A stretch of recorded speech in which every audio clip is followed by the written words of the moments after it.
Hey guys, how's it going? My name's Joe. Welcome to SNES's Life. This is recap episode number 87, I'm pretty sure is where we're at.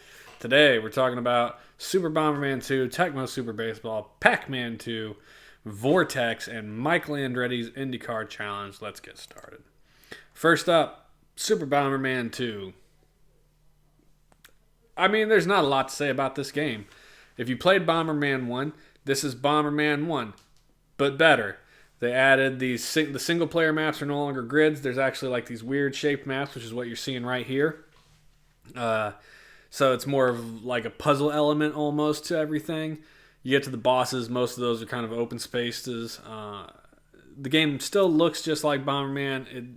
The visuals don't really appear to have changed much between Super Bomberman and Super Bomberman 2. But let's face it, while the single player campaign, which is all you're going to see footage of here, is great, Bomberman exists for the multiplayer. My wife and I played this for, 2 hours and just had a blast with it. And I'm god awful at Bomberman. But Bomberman as a party game is just so much fun. And there's absolutely no reason that anybody couldn't, just play Bomberman, have a good time at it. So if you like the kind of puzzly aspect of some things, I think the puzzle aspect could be for you. And if you like multiplayer party games, then that's definitely for you. Super Bomberman 2 definitely gets a thumbs up from me. Worth checking out, 100%. Go do it. Next up, Tecmo Super Baseball. Now, at this point, I've played Tecmo Bowl, Super Tecmo Bowl, Tecmo Basketball, Tecmo Football, and now Tecmo Baseball. And all the previous Tecmo games were good, which led me to believe that this one would be good. And I was sadly disappointed. The visuals look great. Tecmo did a top-notch job on making everything look wonderful. The animations, I've seen smoother animations in baseball games before, but these ones look fine. They're totally passable. The sound was okay. Again, though, I mean, Tecmo sometimes has music in their sports games. This one, honestly, I can't remember if it did or not. So if it did, it must not have been super memorable. The biggest issue with this game came into gameplay. So for the first couple innings, it seemed pretty normal.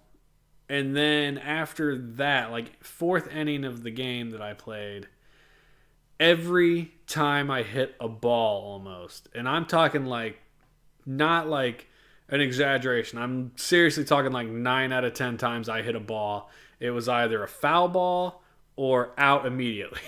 And I don't know what the hell was going on. The computer, on the other hand, could hit balls normally all the time. And that was a little upsetting because, it felt like I didn't have a chance. It felt like I wasn't getting a fair shake. And I don't know if that's a program thing or if it's me not learning the time. I mean, again, like I said, inning 1, 2, and 3 went fine. I had like 4 runs. And then after that, it just completely went to hell. The biggest complaint I have on this game is actually the fielding. And that happens a lot in baseball games of this era. If you move one guy, it moves every guy. Or you're dependent on the computer to kind of automatically start you there. And while there were some issues where it's like it would give me control of the player, but the ball was going to be pretty far away. So you had to kind of try to get there. The biggest issue with this game, every baseball game I've ever played thus far, has been once you're fielding, you're looking at your diamond, and on your D-pad, down throws to home. And in this game, it flips the diamond. Once you're in the field, home plate is the up button. And for 30 years, I've played video baseball games where it's been the other way around, and it's real hard to break that old dog habit. And I found myself thrown to the wrong base all the time. In the end, between that fielding issue and the fact that for some reason I couldn't seem to hit a fair ball to save my life, I did not enjoy this game. Maybe it's a timing issue that I'm just not skilled enough to figure out.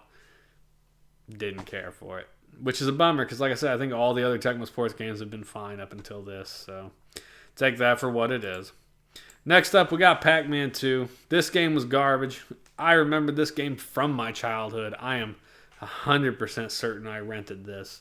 And had they turned this into a platformer game, I think it would have been fine. The sprites look decent. The animation's smoothish, if not cartoony, and not perfect. I like the color and the art style. It pops. It's nice looking. The music and sound was okay at best. It wasn't anything special. The biggest issue is that it's not a platformer game. The only thing you control is a cursor and that slingshot in the middle of the screen. And Pac-Man pays attention to the things you shoot with your slingshot. So if you shoot the door, he'll go to the door. If you shoot the cow, he'll go to the cow. There are interactable things on the screen, like you can shoot that bale of hay there and knock it down on top of the farmer. Occasionally there are ghosts, and Pac-Man will get scared, but he'll open his mouth and you shoot a power pellet into his mouth, and he becomes Super Pac-Man with a cape and a mask, and he eats the ghosts. It's just not a fun way to interact with the game.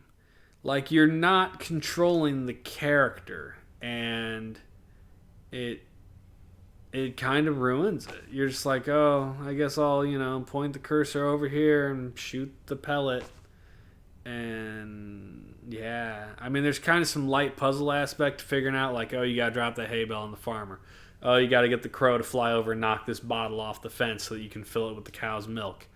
I mean, it's really not a fun game. I remember it as a kid, and I don't remember getting anywhere in it because I couldn't figure it out.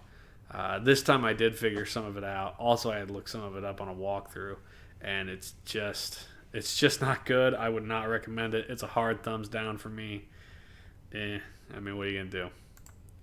Next up is Vortex, FX chip game, actually. And this is... the only FX chip games I knew about was like Star Fox and Stunt Race FX. I don't remember Vortex at all. I don't remember ever seeing it. I don't remember ever hearing about it. I certainly don't remember ever having played it. Really cool concept. It is, you're a shape-changing machine. You're a Gundam or a Battletech, Mecha, whatever. So you get this robot form where you walk around with 2 arm guns, and you can switch weapons. There's like an autocannon and a laser gun and a missile and a homing missile and a rocket. Or you can change shape. You can turn into a car or a jet plane, or there's a mode called hard shell, which is you morph into this thing that doesn't have guns, but when you get hit, instead of taking health away from you, it takes gas away from you because you have a fuel gauge in this game. So it kind of gives you a little bit extra life to take some hits if you have to take some hits. The game played very choppy. I'm aware that I'm emulating. Emulating is an issue with this game. So if you're going to play it on original hardware. But it is Star Fox is a choppy game, and Star Fox is probably the smoothest running FX chip game there is. And this game was worse. It was very choppy. There are traps going through these tunnels that I was in where you go into first-person mode, which I really didn't like. And you have to, first off, it's a trap that comes out of the ground, and you can see it beforehand, but you have no idea that it's trapped till it hits you and takes like a quarter of your health. And so then you have to try to jump over them. Jumping over them is not real easy. And then you get to where I got in the game, which I'm sure you saw it at some point in that image there. You get a map that you can pull up. But the map is frickin' awful. It is just a bunch of dots all over the place. And it's real hard to make out where you're going, what's what. There's the map. Currently, this is me in the underground tunnels. And so the map showed very little. That's me coming out of the tunnel. And you'll see me pull up a map again here soon enough, I'm sure. But it doesn't give you any indication of kind of where you're going or what you're doing. And it really, this is where I got stopped. There's the map. Jesus, look at that. Go to the yellow dots, I guess. Okay, I get that much. But I'm just I really didn't enjoy it. And as much because of its difficulty as because of I couldn't figure out what to do. And it feels like it throws a lot of enemies at you and it does not take long to kill you either. So I didn't like it. It's a thumbs down. Our clown, one of my viewers was in there, and he was saying that if people have figured out how to like clock it up on an emulator and get it to run decent, and that fixes a lot of the issues. But I'm like, I'm not, I don't want to put it on my computer and overclock a processor or anything weird. It's just not worth it. If you're gonna play an FX chip game, play Star Fox. Stunt Race FX we haven't gotten to yet. But if I remember that as a kid, and I think it was okay. But yeah, thumbs down on Vortex. God, we're not having a good run this week, are we? Started strong with Super Bomberman and fell shy. And final up, Michael Andretti's Indycar Challenge. This is a light simulation Formula One racing game, and I say light simulation because it is a series of races in which you earn points based on your finish. You do a qualifying lap for your pole position. You can change some settings on your car. It is a very simplified settings system. So you have your tire grip, high, medium, low, your downforce, which is your fin placements, high, medium, low, and your gearbox, which is your top speed versus acceleration, high, medium, low. And I liked that setup. It simplified it. The graphics on this actually I thought were pretty decent. Like everything looked good. The game sound was okay. The engine noise was fine. The collision was fine. And it had music. So few games that are sports or simulation have music in them, and God knows why. But this one had music. And the music wasn't amazing, but it was good. It was good, and it was nice to have something other than just engine noise to listen to while you raced. The controls were okay. It's a little odd. X was your acceleration and A was your brake. I would have preferred B and then Y. But it wasn't hard to get used to. L and R, you shift up and down if you do manual.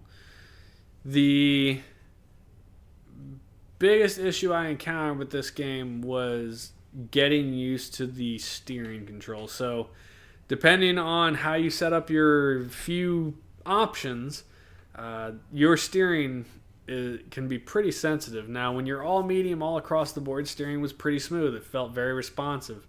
But when you start getting tuned for tracks where you have to make sharp turns, it gets real easy to oversteer because it's real sensitive. And I can appreciate that, but I think it takes a lot more practice to get good at it. In the end, I'm going to give this a thumbs down. It's not the kind of racing game I enjoy, and I don't think it's the kind of racing game that's going to draw people in to play it.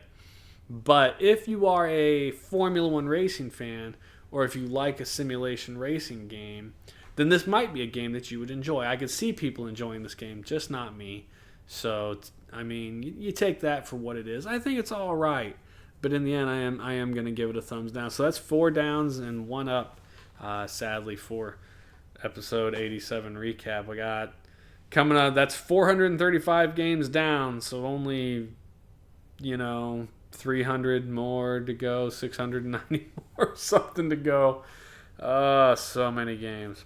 But that's it. I appreciate everybody for watching this, and we'll see you guys pretty soon. Some more gaming. Have a good one.